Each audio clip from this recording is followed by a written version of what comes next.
I've been trying my best to do something about this glare, and no matter what I do with the lighting, with the lamp, I can't get rid of it, so I apologize. Happy New Year. This video is going up way later than I want it to. I had a bad case of the ick during the holidays. I completely lost my voice. I didn't even volunteer at the library for like 2 weeks because I didn't want to get anybody else sick. So that was fun. And then the new year, there's just all these things coming, mostly good, and a few things, I wouldn't say bad, I would say more like a message or a blessing in disguise. And I am very cluttered today. I usually try to clean up as best as I can, but the new year also brought in a lot of clutter that I obviously need to attack. We have one of our resident carcasses right here, and there's another one chilling right here next to our beloved hole in the wall that I always try to hide. But I am doing, I would say, well, and I hope all of you are doing well. Usually in the new year, I end up talking about like these book resolutions that I have, these specific goals that I want to do, like write better reviews or read more for this genre. And I don't really have that. I'm not doing that. I'm not going to limit myself to certain things. Mostly my goals for this year are just life goals. I'm trying to keep my energy up as much as I can. We're all going to have bad days, but try to stay motivated and continue to put my energy and my heart into things that I like. And one of those things is books. So, yes, I would like to read more than I did last year because I think I only read 28 books. Oh, I'm not a stickler for a number. Yeah, I did put something up on my Goodreads challenge, but I'm not really like gonna lose my mind if I don't read 40 books this year. My goal is just to continue to read. Mainly, I'm working on my procrastination, which is something that I've been trying to work on for a while. It's not a resolution to me. It's a life goal. I just looked at the books that I read last year. Compared to previous years, I haven't read that much. I would say the majority of the books I liked. I did plan to talk about a lot of the books that I read, but things happened. The first, and now I can't find it. Boo! I just had it in my hand. When I went, looked at the books that I read last year, the one that stood out to me the most was A Dog's Promise, and this was an advanced copy. There was a lot of books I liked last year, but if I was forced to pick, okay, this was the book, I would pick this one because this is one of the books that I was definitely looking forward to reading. I was excited that I actually got an advanced copy. I was excited to read it, and I loved it. I fell in love with it. I was always interested in this author's books. It was one of those things, I'm putting away books and I'm like, that book was really good. I heard people talk about that book, and I just kept not reading it. And then the first movie, A Dog's Purpose, came out, and I'm like, man, I really got to read that book because I kept seeing the trailers and I'm like, this looks so good. And what ended up happening is when I went home to New Jersey in 2018, my mom wanted to watch a movie, and she's looking through, she saw A Dog's Purpose. I remember thinking, number one, I wanted to read the book first, and number two, is this a sad movie? Because all I knew was the dog reincarnated. You know what I mean? I didn't know if it was sad. I didn't want to sit here and cry. And thankfully, the movie wasn't sad. It was just sentimental. So I'm sensitive, so I am gonna cry. But I loved this movie, and the first thing I did before I even got back to New Jersey, I requested a copy of A Dog's Purpose so when I got home I could read it. I read it, I loved it, and I had planned, okay, at some point I'm gonna read the second book. Didn't read it. Then the second movie came out, which I still haven't seen, but I'm like, I am gonna read this book at some point. And then, even though I didn't read the second book, I requested this book and I got it. So I'm like, great, now I have to read the second book.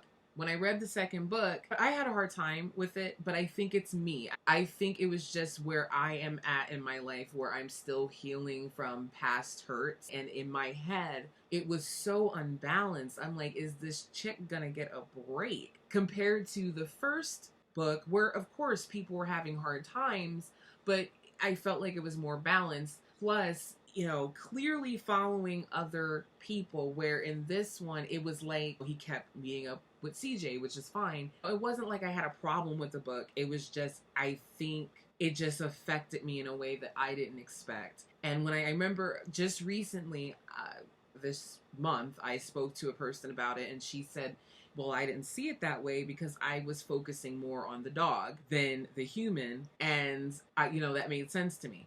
So I had a hard time. Maybe in the future I'll read it again and it'll be more enjoyable for me. I didn't know what to expect when I read the third book, but I loved it. What it says here from best-selling author comes a new adventure perfect for first-time readers and devoted fans alike. I will agree with that because unlike the other two books where we're just going to say Bailey has always remembered the other lives that he lived. In this book, he knows nothing about any of his past lives, including being Bailey. And because of that, you don't have all these references to things that he's done in the past or characters that were once around. There are certain parts that I think you might appreciate more if you understand the past two books, but I don't think you're going to sit here confused and like, well, what does that mean? I think you can still definitely enjoy this book even if you didn't read the first two books. The ending, which I'm obviously not going to spoil,